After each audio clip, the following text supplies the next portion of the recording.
Perkenalkan, namaku Dinda. Peristiwa yang akan kuceritakan pada kali ini terjadi sekitar di pertengahan tahun 2012 yang lalu. Sudah hampir 5 tahun lamanya aku bekerja di sebuah bioskop X. Bioskop itu berada tepat di lantai paling atas di dalam sebuah mall yang berdiri megah di kota tersebut. Jabatanku di sini hanyalah sebagai seorang operator kebersihan. Kami di sini bekerja dalam tim, dan tim operator ini dibagi dalam 2 shift. Di setiap shiftnya hanya ada satu yang personelnya perempuan, yaitu aku sendiri yang masuk ke dalam shift A. Tugas utamaku ialah bertanggung jawab menjaga kebersihan area toilet wanita selama jam operasional berlangsung. Itu tadi sedikit gambaran mengenai pekerjaanku selama masih menjadi karyawan di sana. Di suatu siang hari yang sepi, aku lihat beberapa teman berkumpul di meja security, tepat di sebelah pintu masuk bioskop.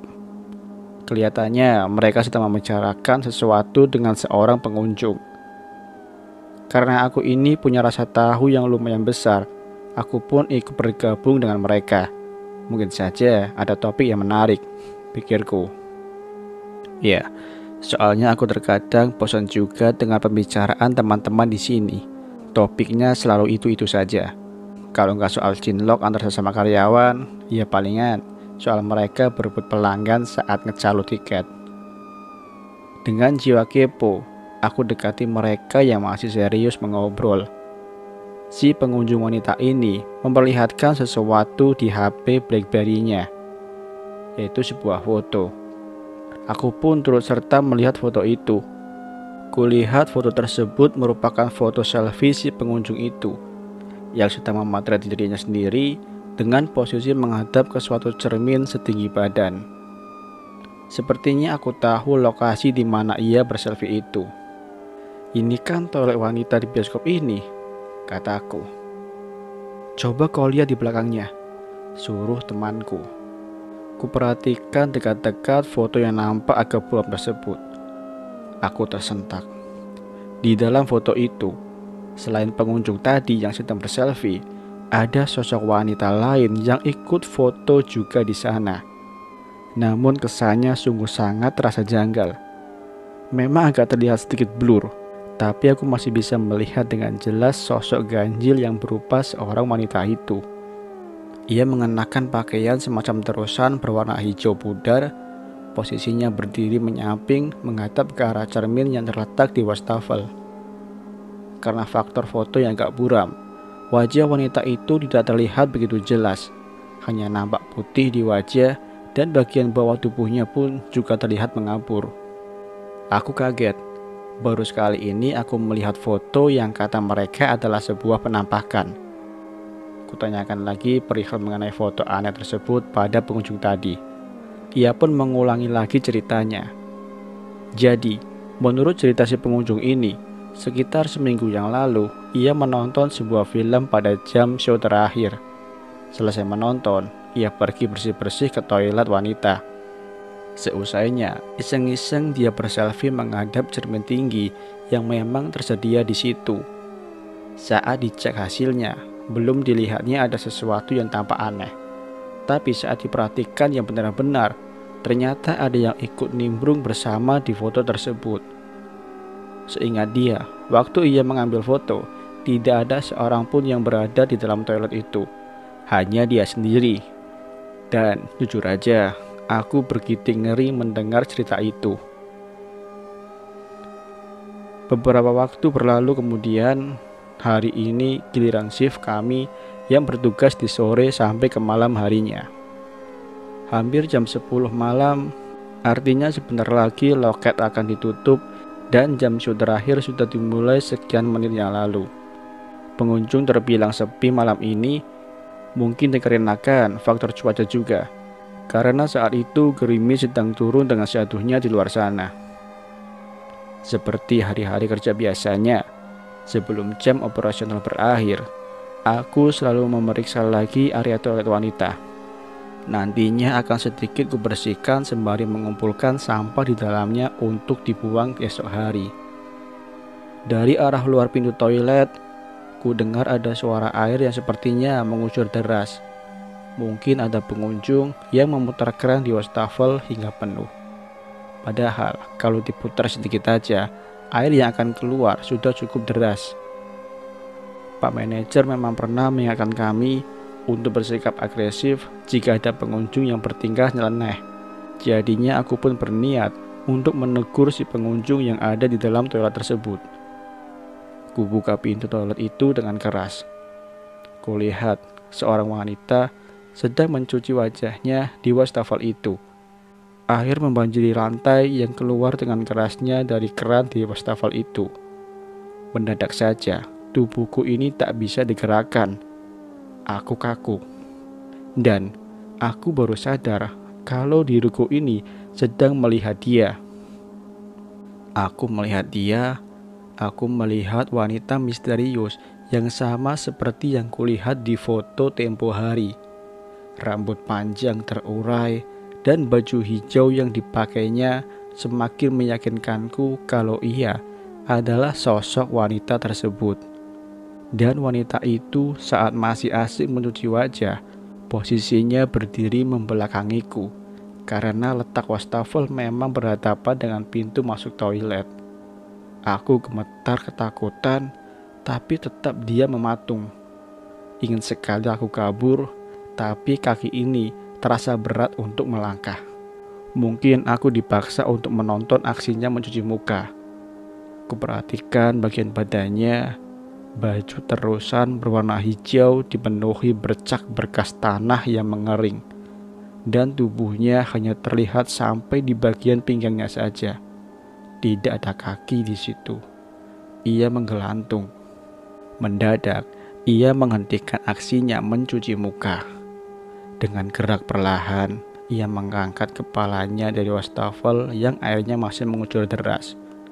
Aku ingin memejamkan mata ini, tapi entah kenapa aku nggak bisa melakukannya. Dan dari arah pantulan kaca di wastafel itu, kini aku bisa melihat jelas rupa wanita tersebut. Tak kulihat ada hidung, mata ataupun mulut selayaknya manusia di wajah itu. Ya, ia berwajah rata, tapi aku masih bisa mendengar kikikannya yang pelan di telingaku. Kepalaku pening, pandanganku berputar.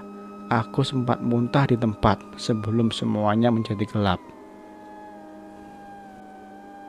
Perkenalkan juga, namaku Rahman. Aku pun bekerja di bioskop ini sebagai operator kebersihan, sama seperti Dinda. Tapi aku nggak satu tim dengan Dinda.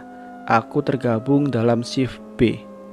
Waktu aku baru bekerja di sini, memang sudah sering kudengar selentingan kejadian horor di dalam bioskop ini. Misalnya tentang kemunculan penonton gaib yang muncul di dalam teater ketika malam, karyawan yang kerasukan ketika sedang haid, dan juga peristiwa yang dialami Dinda beberapa saat lalu. Dinda memilih resign tak lama setelah kejadian tersebut, tapi yang ini dikarenakan ia memang mau menikah juga sih. Lepas dari semua hal tersebut, perlahan-lahan kami semua bisa melupakan kejadian anak itu. Namun, siapa yang menyangka bahwa peristiwa mistis lainnya masih akan terjadi.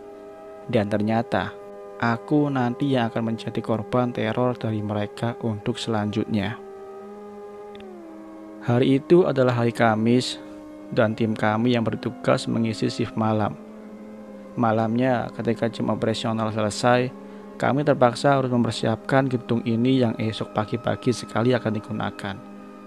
Rencananya akan ada sebuah komunitas yang mau melaksanakan kegiatan menonton bareng. Kegiatan semacam ini termasuk sering diadakan oleh pihak bioskop dan biasanya dilakukan di luar jam operasional. Mau tak mau, kami harus pulang jauh lebih malam hari itu. Hampir pukul 1 dini hari ketika kami mengisi kartu absensi. Begitu kami bersiap hendak pulang, sekonyong-konyong hujan dengan derasnya terus menerpa dari langit.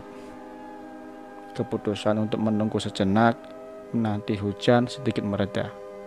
Kutunggu hingga hampir 1 jam lamanya. Tak juga hujan itu pun berhenti. Beberapa teman yang rumahnya tak seberapa jauh nekat untuk pulang, meninggalkan aku dan 2 teman yang lain. Aku masih ragu untuk pulang sekarang karena jarak rumahku yang paling jauh dibanding yang lain. Apalagi malam yang memang sudah terlalu larut.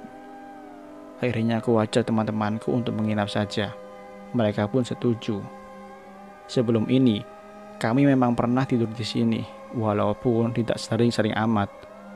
Selain aku dan 2 temanku, ada juga seorang operator film dan seorang security yang ikut menginap di malam ini. Mengingat suasana bioskop yang lumayan angker di saat malam, kami memilih untuk tidur di lantai 2 saja. Lantai 2 ini merupakan ruang kerja khusus operator yang memutar film. Ruangannya lumayan luas, ada beberapa kasur tersedia di sana dan juga sebuah kamar mandi. Kami menggelar kasur tak jauh dari tangga yang menghubungkan lantai 1 ke lantai 2 ini. Ya, tangga yang kami gunakan untuk naik tadi. Tak beberapa lama, kulihat teman-teman sudah tertidur pulas. Jelas mereka sangat kelelahan karena harus bekerja ekstra tadinya. Hujan masih turun dengan derasnya. Sesekali suara guntur bergemuruh di luar sana. Mata ini semakin terasa berat. Tak kuasa aku menahan kantuk dan akhirnya aku pun terlelap. Tang, tang, tang. Terdengar suara dari arah tangga barusan. Ku buka mataku, ku tajamkan pendengaran di kuping. Mungkin saja aku salah dengar. Tang, tang, tang. Suara itu ada lagi dan lagi. Suara langkah kaki seseorang yang sedang berjalan di tangga. Tapi kedengarannya kalau seseorang itu sedang turun naik di tangga tersebut. Sebagai informasi, tangga penghubung itu memiliki bentuk memutar dan terbuat dari besi. Jadi, tentu saja dalam suasana yang sepi seperti ini, suara langkah kaki yang berjalan pelan pun masih bisa terdengar cukup jelas. Seketika saja aku terjaga, langkah-langkah itu sepertinya bergerak makin cepat. Ku periksa teman-teman yang tidur di sebelahku, mereka semua masih terlelap di sana. Tang, tang, tang, tang. Lagi-lagi suara itu mengagetkanku. Mulai ku sadari, kemungkinan hanya aku yang terbangun karena suara tersebut. Ini aneh. Rambut di tengkukku berdiri, hawa di badan ini mendadak jadi dingin sekali. Sayup ku dengar suara tawa anak kecil dari arah tangga putar tersebut. Tawanya datang bersamaan dengan suara langkah kaki yang semakin mendekati lantai atas, ke lantai 2 tempat kami berada saat ini. 2 orang bocah muncul dari tangga besi itu. Jelas kalau mereka berdua inilah yang membuat suara ribut barusan. Mereka asik terbahak-bahak sambil menatap dengan mata melotot ke arahku. Saat itu, aku menyadari jika kedua bocah itu bukanlah manusia. Bentuk rupa mereka begitu mengerikan. Keduanya berkulit legam seperti arang yang gosong. Mata mereka mencuat keluar berwarna merah. Bibir mereka berbentuk terbalik tak lazim. Dan wajah kedua bocah itu layaknya seperti orang tua dengan sedikit rambut di kepalanya. Jantungku memompa lebih cepat. Posisiku terduduk di atas kasur tanpa bisa bergerak. Mulut ini terkunci, suaraku tercekat, air mataku perlahan mengalir keluar. Aku sangat ketakutan. Mungkin karena melihat keadaan yang seperti itu, mereka makin keras tertawa-tawa. Mendadak saja, mereka menghentikan tawanya. Entah kenapa mereka terlihat panik, sambil melihat ke arah bawah tangga. Kemudian, kedua makhluk itu pun tiba-tiba saja kabur ke arah sudut ruangan yang gelap. Mereka tampak ketakutan. Aku yang masih belum paham apa yang sebenarnya terjadi, mencoba untuk menggerakkan tubuh ini. Tapi, Segera saja muncul sosok lain dari arah tangga yang sama. Nafasku terhenti sejenak dan aku melihat dia. Sosok wanita berpakaian hijau kusam dengan tubuh hanya sepinggang melayang ringan di depan mataku. Aku juga yakin sosok ini sepertinya sosok yang sama yang pernah diceritakan Dinda saat ia melihatnya dulu. Wanita ini juga yang membuat kedua anak setan tadi lari ketakutan. Wajar aja, penampilannya sangat mengerikan berkali-kali lipat dari mereka. Ia makin mendekati tempatku berada. Kulihat tak ada mata ataupun hidung di wajahnya yang menakutkan. Walau tanpa mulut, tapi ia masih bisa berkikik. Tubuhku gemetar hebat, aku ketakutan, sangat ketakutan. Aku pun pingsan saat itu juga.